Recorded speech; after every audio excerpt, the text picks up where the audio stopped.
You need an amazing appetizer or dessert. All you need is a daylily. I'm using Stella De Oro, 2 ounces of cream cheese, 3 frozen strawberries deep thawed.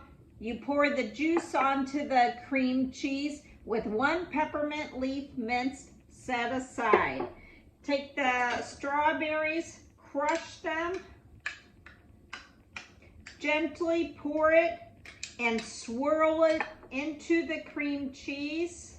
Don't over mix it.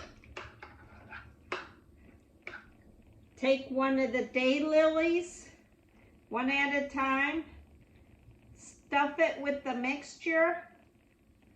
And then to add color, you use the petals. They won't add taste of the chicory flower or bachelor buttons. And you have what I call the Daylily Strawberry Poppers. Just throw the whole thing, stem and all, into your mouth. Amazing. You gotta try it. The daylily leaves are a sweet crunch, just like a sweet pepper. So let me know if you try it. Have a great day.